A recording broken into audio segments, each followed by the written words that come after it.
Lampião, morador de Perus, nascido em Perus. Eu aprendi a alfabetização, fiz a alfabetização na escola que está lá embaixo na rua Cristina do Amaral, na rua do Túnel. Ali eu fiz meus 4 anos de escola. Era um tempo difícil porque a gente era pobre. E a gente morava lá embaixo na Vila Operária, andava quase 2 quilômetros para chegar na escola. Era estrada, não era asfaltada as ruas. Meu pai trabalhava na fábrica de cimento.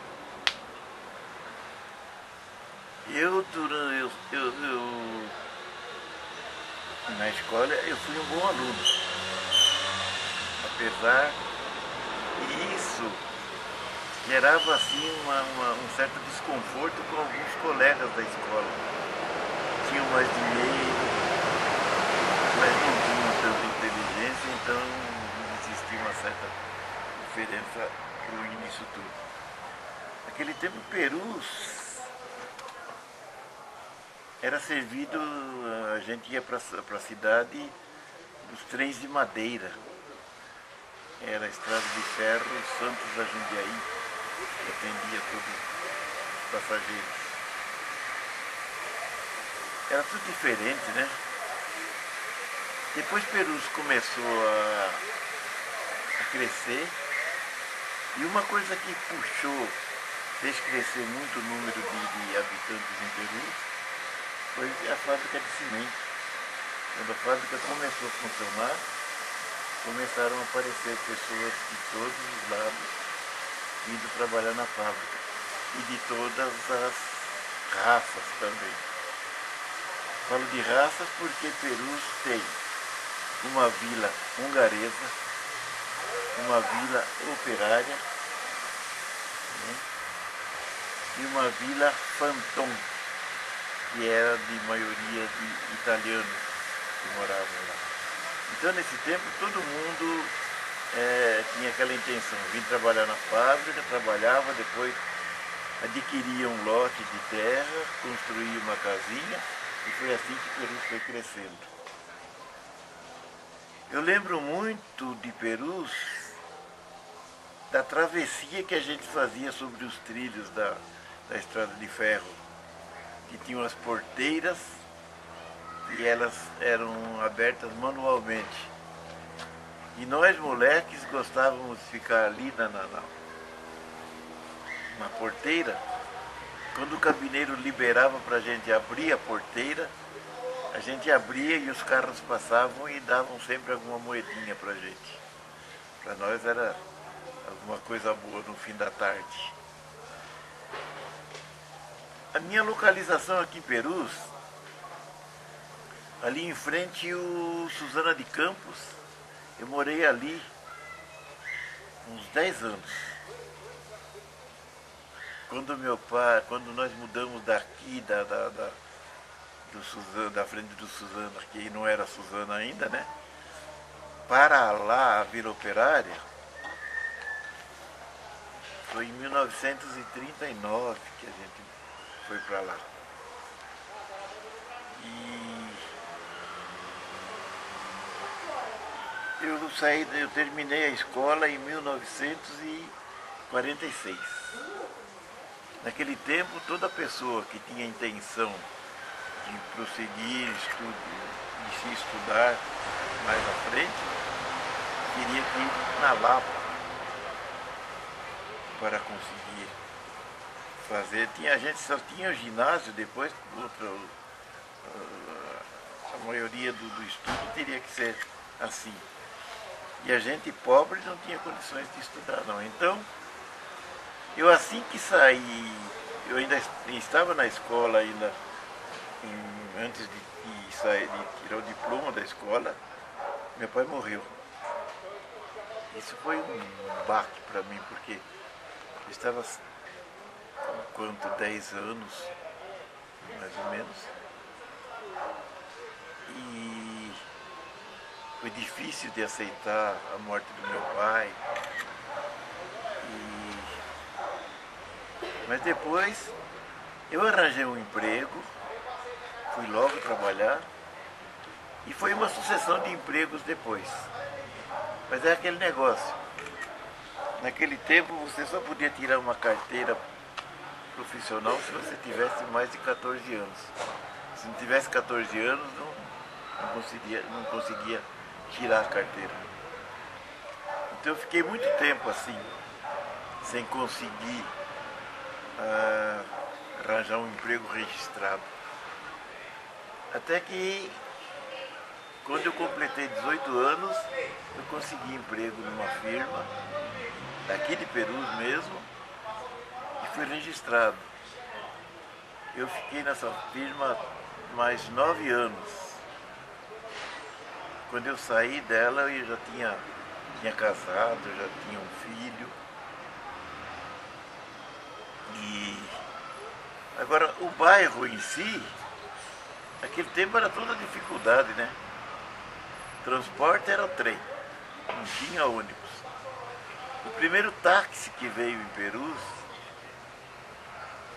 foi uma festa pra gente, né? Tinha um táxi. E o primeiro taxista era assim como o primeiro carteiro que veio, que já se familiarizou com todo mundo. Apesar de toda a dificuldade. E quando a gente fala do problema de transporte, ir até a cidade era um sacrifício. Agora imagine no setor de saúde, que nesse tempo a prefeitura tinha um posto central no pátio do colégio, e a gente chamava mesmo a central. Para lá eram encaminhadas todas as pessoas que precisassem da saúde. Então, cidadão, se tinha um AVC aqui, a gente começava com o telefone. E o telefone era aquele telefone de manivela. Tinha que pedir linha para o telefonista liberar aquela linha e ligar para a gente poder chamar, por exemplo, um socorro.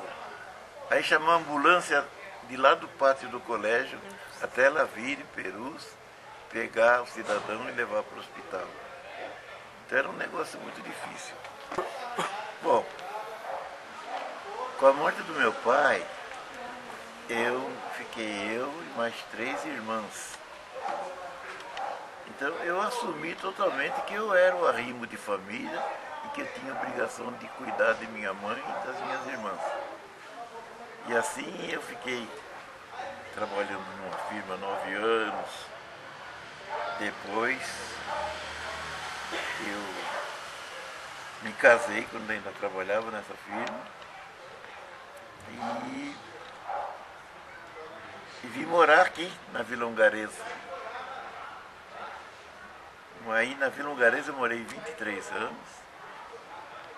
Depois, quando a gente conseguiu construir um barraco aqui, na Vila Caiúba, que estava começando naquele tempo, porque a gente se mudou para cá.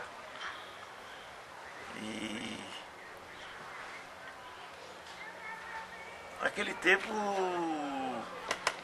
a fábrica de cimento, por exemplo, quando ela começou, ela não era assim uma firma que escolhia o trabalhador para trabalhar na fábrica, para ser trabalhador dela. Contanto que o camarada fosse trabalhador, né? A maioria analfabeta, porque meu pai era analfabeto, né? E trabalhou e foi admitido na fábrica. E com ele existiam vários.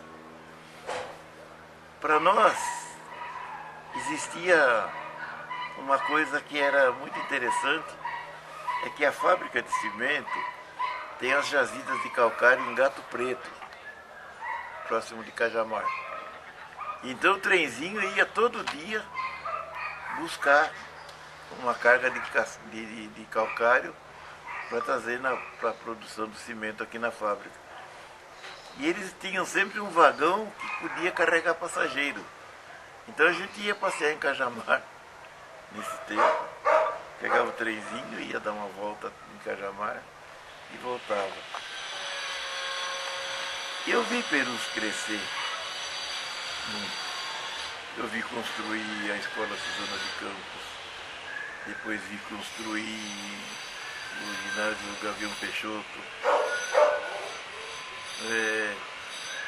vi construir o posto de saúde,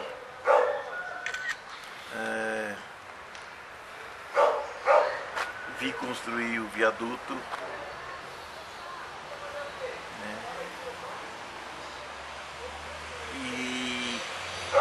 E também que Perus passou a ser assim um centro que muita gente que não tinha onde morar, qualquer dificuldade assim, vinha morar em Perus, que era mais fácil. Agora Perus tinha um clube de futebol, que era o Portland, o único que tinha, onde está agora instalado o Celta.